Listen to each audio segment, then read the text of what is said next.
This is the Holystone HS175D, a compact GPS camera drone I've been flying for about 8 months.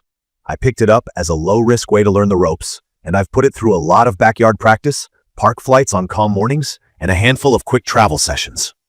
I'll keep this honest and practical, the way I wish someone had explained it to me before I bought it. Design and feel. The HS175D folds down small and is super light at about 215 grams. That sub 250 grams weight was a big selling point for me because it lowers the hassle in many places.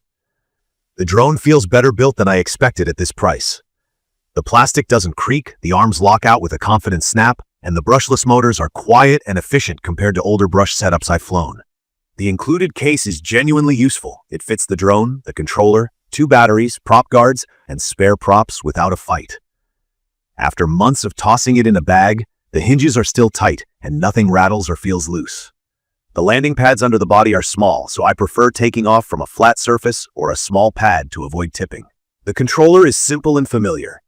It's a Mode 2 layout with a clamp for my phone on top, and it has dedicated buttons for 1-key takeoff landing, return to home, and photo video. The unsung hero is the physical rocker to tilt the camera straight from the controller, from level down to straight at the ground. That matters when you're learning to frame shots and don't want to hunt through the app. Experience. From my experience, the setup process took a few tries to feel natural. There's a calibration routine before flights, compass and gyro, that the app walks you through. It works, but it can be picky about your positioning, and I've had to redo it between flights if I changed locations. Once dialed in, GPS lock usually comes within a minute or so in open areas. Key features that actually helped me learn. GPS plus GLONASS positioning for holding its spot outdoors, an optical flow sensor underneath to help it hover indoors or when GPS is weak, altitude hold to keep it steady at a set height, and a healthy list of smart modes, follow me, waypoint circle, plus a beginner mode that caps distance and height. Headless mode is there too. That's a setting where the drone moves relative to your stick inputs, regardless of which way the nose is pointing. But I used it only in early practice because learning orientation builds better habits. The big truth about flight performance is this: wind matters a lot. The lightweight is great for portability, but it gets pushed around. In calm air, it hovers fine and responds predictably. In a breeze, I feel it skating sideways and working hard to hold position. I've had a couple of why is it drifting moments, even with a good satellite lock, and I've learned to pick calm time windows. If it gets gusty, I land. The safety net features have worked for me. Return to home comes in when battery is low or if the link drops, and it's brought the drone back near the takeoff point reliably, typically within a couple of meters. On range, the marketing talks about hundreds of meters, but in my opinion, you should plan for less. I keep mine within line of sight and usually under 150 to 200 meters. Past about 250 to 300 meters in an open field, I've seen the live video feed stutter or drop. It uses 2.4 GHz for control and 5 GHz Wi-Fi for live view, which is fine, but interference and phone compatibility can make it finicky. The app HS V5 is functional, if a bit clunky. It delivers distance, height, and battery info and lets me pick smart modes, but I've had a few moments where it froze and needed a relaunch.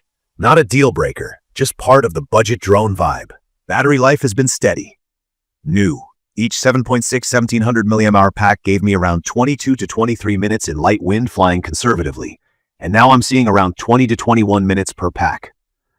Charging takes roughly 2.5 hours per battery on the included USB cable. 2 batteries in the box is basically the difference between a quick test flight and a proper practice session, so I'm glad they didn't cut that corner.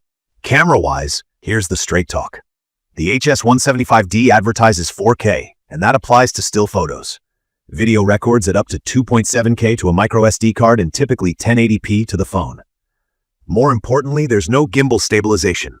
A gimbal is the little mechanical platform that keeps the camera level and smooths out bumps. Without that, you're relying on the drone itself to fly perfectly smooth. When the air is calm and I'm gentle on the sticks, the footage is acceptable for quick memories. When I pan too fast or it's breezy, the horizon tilts and the footage shakes. You can nudge the tilt angle with the controller to get better framing, which helps, but it won't fix the lack of stabilization. If you're expecting buttery cinematic shots, you won't get them here. For casual clips and learning composition, it's fine. For polished content, it falls short. The smart modes are fun to test. Waypoint works as expected if you draw simple routes on the map and keep it within a sane distance. Circle works best when you pick a target, keep the radius modest, and avoid wind. Follow me is a mixed bag. Remember, it's using your phone's GPS, so it needs a good signal, and there's no obstacle avoidance. I use these modes in wide open areas and keep my thumb near the pause button. They're useful learning tools, but not fire and forget features. I've had a few bumps and one tree brush. The foldable arms are resilient, and the spare props are easy to swap. No broken arms, just a scuffed prop and a lesson learned about flying under branches. As a practice platform, it's forgiving enough to keep you flying and learning. Things I like, focus. In my opinion, the biggest strengths are the convenience, the safety net, and the value for learning. It folds small, travels easy, and the included case and dual batteries make it feel like a complete kit. The under 250 grams weight reduces friction when I want to grab it and go. The GPS hold, altitude hold, and RTH work as intended, which builds confidence. The controller's camera tilt rocker is surprisingly helpful for framing. The optical flow sensor makes indoor hover practice less scary. The dual battery setup is the difference between a few minutes and a meaningful session.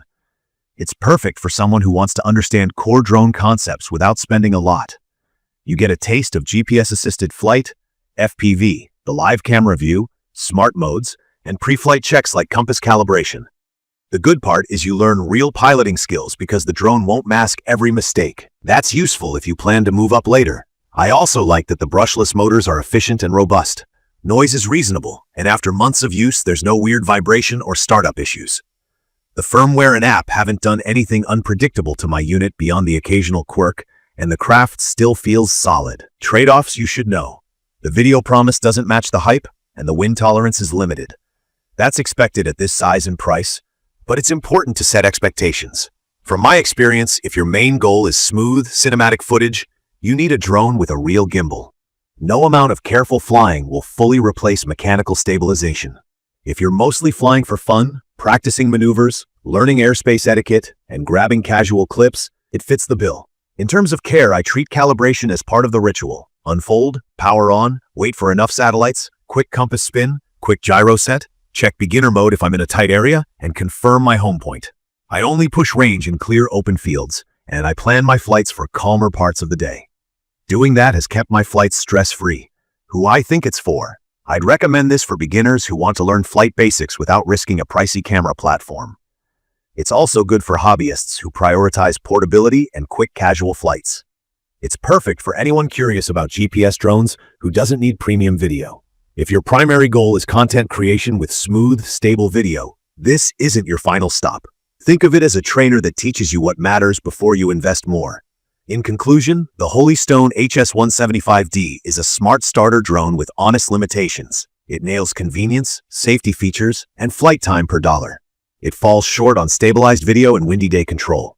For me, it's been a great teacher. It made me comfortable with pre-flight checks, it helped me practice orientation and gentle stick control, and it gave me enough flight time per session to actually improve.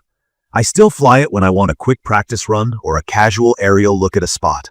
If your expectations are realistic, it's a solid buy.